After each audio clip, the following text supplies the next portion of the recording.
I'm Janet, and this is the third lesson that I've learned from divorce, just from one human to another. Thanks for coming back.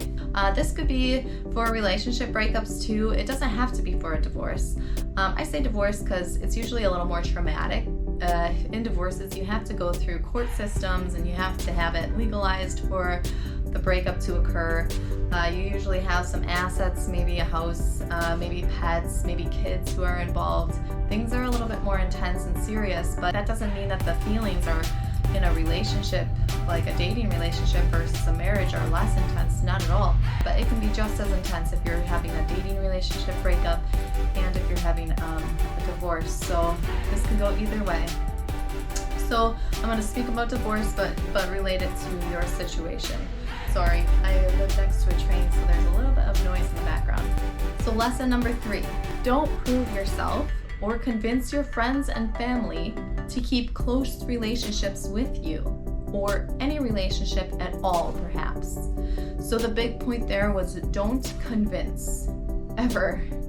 So if people in your life decide to take your ex's side by dropping you, just let it be.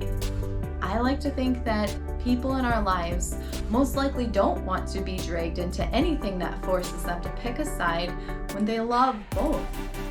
And this is completely understandable, as I wouldn't want to be there either. But if they do decide to pick a side and it is not yours, just let them. Don't ever convince them to take yours. Stay neutral, and here's why. The source of all conflict in all societies everywhere can be summed up in just one phrase. Are you ready? He who is not with me is against me. And this seems to be the thing that most people in society have come to the conclusion of, that he who is not with me is against me. And this is not at all truth. That's not the truth. You can think, feel, and believe differently than someone without needing to be against the person. Your thoughts, feelings, beliefs, etc. may be different, but you are still both humans who are connected through one consciousness. So that's called big picture thinking.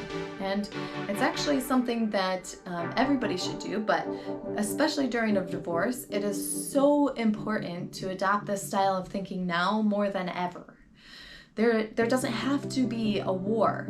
The war will only start if one person feels the need to continuously force another person to think, feel, or believe the same things that they do when that person does not want to. So that's really only when the war will start, if we accept that there are differences, that maybe our values aren't lining up, so we really don't have, much in common anymore. It's not that we shouldn't be friends. It's that, if you don't have much in common and you're trying to achieve different things in your life, it's okay to let go and go the other way without, you're not my friend anymore.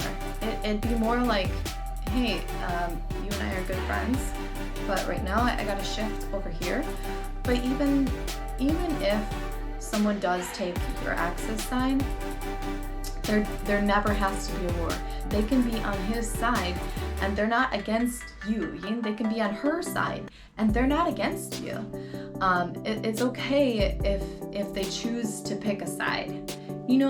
Most times, people just don't really want to get involved. Like I said, they don't want to pick a side between what they love.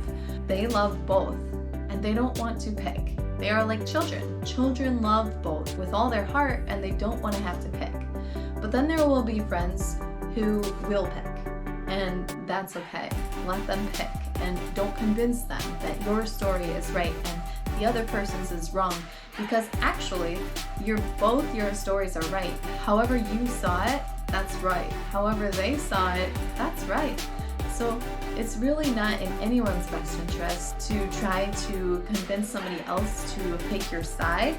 It's not in your best interest. It's not in their best interest. What is in your best interest is to accept the differences in viewpoints and worldviews, and then accept that not everyone is meant to be on your journey with you forever. and vice versa. You're not meant to be on everyone else's journey with them forever either.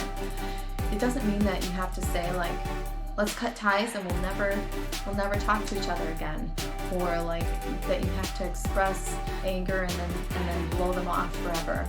I don't think that it has to be like that. If you feel a need to express your angry feelings to them, or that it made you sad or hurt you, absolutely. I think that that's great, because then it kind of gives each other closure on what's going on how you're feeling. It's very important to communicate those feelings.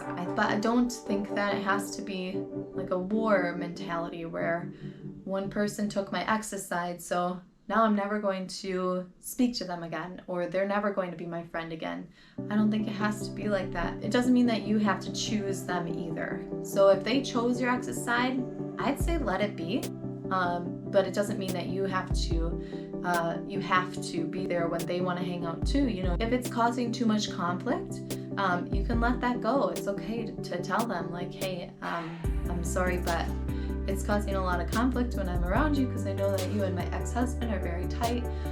It's just, I don't think it's in my best interest to be friends with you right now, because maybe you and your ex don't have a good relationship, and maybe it's really not in your best interest to be around things that could bring in more conflict. You know, during a divorce, there's a lot of conflict. All the laws, the governmental laws, the paperwork, the legality side of things, that all causes a lot of stress on a breakup, more so than it should be probably, but it is what it is. And when it is that stressful, I think that it's really important to not bring in more conflict into your life. It's already very conflictual energies that are going on. So I think that the best thing you can do is just tell yourself, let it be, just let it be. It's okay.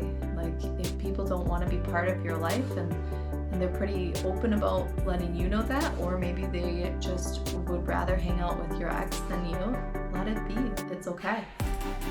Really, because remember that in lesson 2 I talked about there being a void. So whenever something becomes empty, something else fills it right away. So it's never empty, you know. When something leaves, something enters.